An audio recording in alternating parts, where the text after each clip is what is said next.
നമസ്കാരം. സ്വർണ്ണക്കൊള്ളക്കേസിലെ ഉണ്ണികൃഷ്ണൻ പോറ്റി ജയിൽ മോചിതനായി. എന്നാൽ ഈ ഉണ്ണികൃഷ്ണൻ പോറ്റിയുമായുള്ള ബന്ധം ആർക്കൊക്കെ ഉണ്ടായിരുന്നു എന്ന ചർച്ച ഇപ്പോഴും തുടരുകയാണ്. നേരത്തെയും ഇത് സംബന്ധിച്ച സൂചനകൾ വന്നിരുന്നു. കടകംപള്ളി സുരേന്ദ്രൻ ഇദ്ദേഹത്തിന്റെ വീട്ടിൽ പോയിരുന്നു. ഇദ്ദേഹവുമായി അടുത്ത പരിചയമുണ്ടായിരുന്നു. രാജു എബ്രഹാം MLA, നേരത്തെ MLA ആയിരുന്ന രാജു എബ്രഹാം, അതുപോലെ തന്നെ അടൂർ പ്രകാശ് UDF കൺവീനർ കൂടിയാണ്, കോൺഗ്രസിന്റെ സമുന്നതനായ നേതാവാണ്. ഈന്തപ്പഴവും മറ്റും പോറ്റി പൊതിഞ്ഞു തന്നു എന്നൊക്കെയാണ് പറയുന്നത്. ഇദ്ദേഹത്തെ SIT ചോദ്യം ചെയ്തു. തീർച്ചയായിട്ടും കൃത്യമായ വിവരങ്ങൾ കിട്ടിയിട്ടുണ്ട് എന്ന് തന്നെയാണ് മനസ്സിലാകുന്നത്. അതിനുശേഷം അദ്ദേഹം മാധ്യമങ്ങളെ കണ്ടപ്പോൾ ഒരു വല്ലാത്ത ഉരുണ്ടുകളിയുടെ, മാധ്യമങ്ങളോടൊക്കെ ചൂടാവുന്നത് കണ്ടു. ഉരുണ്ടുകളിയുടെ ചില ശരീര ഭാഷകളാണ് അടൂർ പ്രകാശ് പ്രകടിപ്പിച്ചത് എന്നാണ്. അടൂർ പ്രകാശും ഉണ്ണികൃഷ്ണൻ പോറ്റിയും ചേർന്നുള്ള ചിത്രങ്ങൾ പുറത്തു വന്നിരുന്നു. എന്നാൽ ഇതിൽ അസ്വാഭാവികത ഒന്നുമില്ല എന്നുള്ളതും താൻ കാര്യങ്ങളൊക്കെ തന്നെ അന്വേഷണ ഉദ്യോഗസ്ഥരോട് പറഞ്ഞിട്ടുണ്ട്, അവർ തീരുമാനമെടുക്കട്ടെ എന്നുള്ള ഒരു നടപടി അല്ലെങ്കിൽ ഒരു പ്രതികരണമാണ് അടൂർ പ്രകാശ് നടത്തിയത്. ശരിക്കും ഉണ്ണികൃഷ്ണൻ പോറ്റിയെ സോണിയാഗാന്ധി എന്ന നേതാവുമായിട്ട് ലിങ്ക് ചെയ്തത് അടൂർ പ്രകാശാണ് എന്ന തരത്തിലുള്ള വാർത്തകൾ നേരത്തെ റിപ്പോർട്ടുകളൊക്കെ തന്നെ വന്നിരുന്നു. സോണിയാഗാന്ധിയുടെ സഹോദരിക്ക് ഈ ആന്റിക്ക് പുരാവസ്തു ശേഖരങ്ങളുടെ ബിസിനസ് ഇറ്റലിയിലും ജർമ്മനിയിലും ഒക്കെ ഉണ്ട് എന്നുള്ള ചില റിപ്പോർട്ടുകൾ വന്നിരുന്നു. പക്ഷെ എല്ലാം കൂടി ചേർത്ത് വായിക്കുമ്പോൾ ഇതിനകത്ത് കോൺഗ്രസും കോൺഗ്രസിന്റെ സമുന്നതരായ നേതാക്കളും അതുപോലെ മുൻ ദേവസ്വം ഭരണാധികാരികളും CPM-ന്റെ നേതാക്കളും ഒക്കെ ഒരുപോലെ കുറ്റകരമായ കാര്യങ്ങൾ ചെയ്തിട്ടുണ്ട്, നിരുത്തരവാദപരമായ കാര്യങ്ങൾ ചെയ്തിട്ടുണ്ട്, തട്ടിപ്പിനും വെട്ടിപ്പിനും കൂട്ടുനിന്നിട്ടുണ്ട് എന്ന് തന്നെയാണ് മനസ്സിലാകുന്നത്.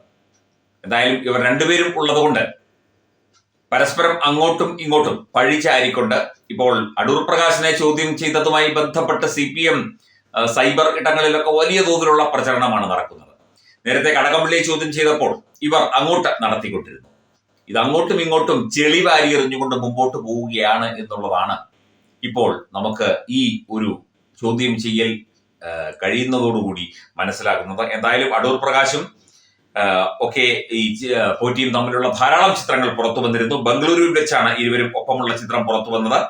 പോറ്റി അടൂർ പ്രകാശിന് ഉപഹാരം കൈമാറുന്ന ചിത്രമാണ് പുറത്തു വന്നത്. ഈ ഉപഹാരം ഈന്തപ്പഴമാണെന്നാണ് പറയുന്നത്. അടൂർ പ്രകാശിന് ഈന്തപ്പഴം വാങ്ങാൻ നിവൃത്തിയില്ല, അല്ലെങ്കിൽ പോറ്റിയുടെ കയ്യിൽ വിശിഷ്ടമായ എന്തോ ഒരു ഈന്തപ്പഴമുണ്ട് എന്ന് തോന്നുന്നു.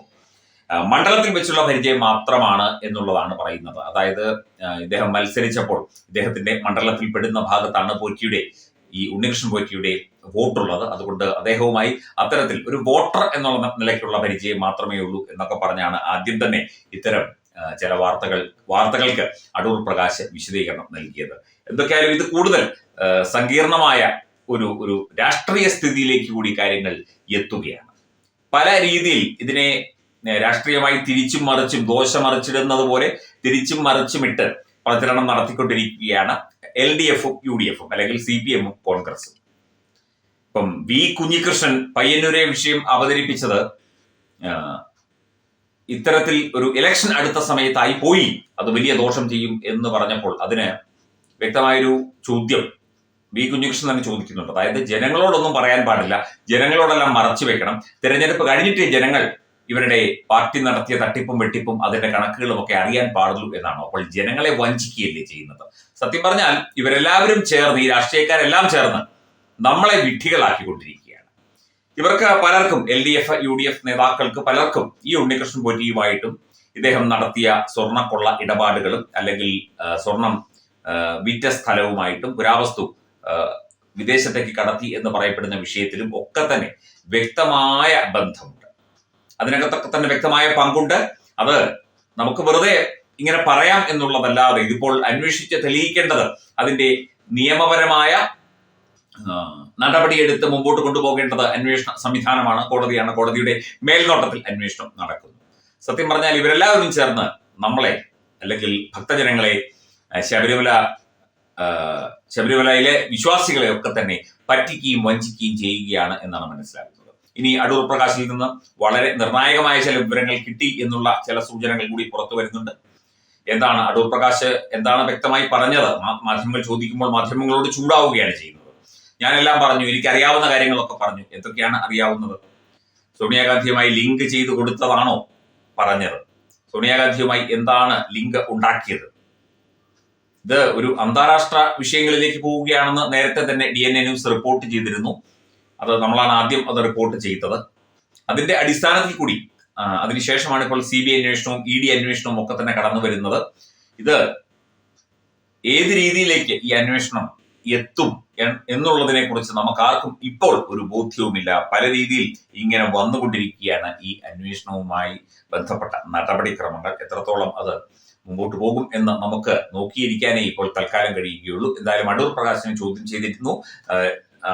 ഇതുമായി ബന്ധപ്പെട്ട അറസ്റ്റോ മറ്റു കാര്യങ്ങളോ ഉണ്ടാകും എന്നതിന്റെ സൂചനകൾ ഒന്നും തന്നെ ഇല്ല. പക്ഷെ ഇത്തരക്കാരെയൊക്കെ തന്നെ അറസ്റ്റ് ചെയ്ത് ചോദ്യം ചെയ്ത് വിശദമായി തന്നെ മൊഴിയെടുക്കുകയും അന്വേഷണം മുമ്പോട്ട് കൊണ്ടുപോവുകയും വേണം എന്ന് അഭിപ്രായപ്പെടുന്നവരുണ്ട്. ഇപ്പോൾ മുൻമന്ത്രി അടൂർ പ്രകാശ് മുൻമന്ത്രിയാണ്, അതുപോലെ തന്നെ മുൻ ദേവസ്വം മന്ത്രിയാണ് കടകംപള്ളി സുരേന്ദ്രൻ.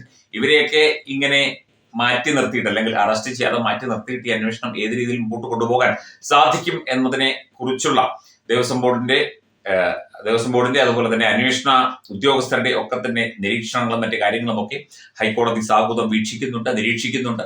എന്താകും എന്നുള്ളതിനെ കുറിച്ച് നമുക്കിപ്പോൾ ഒരു വ്യക്തതയും വന്നിട്ടില്ല. അടൂർ പ്രകാശിലേക്ക് കൂടി കൂടുതൽ അന്വേഷണത്തിന്റെ ആ ഒരു കണ്ണി പൂർണ്ണമായി ഏതാണ്ട് ചെന്നെത്തിയിരിക്കുകയാണ് എന്നാണ് ഇപ്പോൾ ബോധ്യമാകുന്നത്.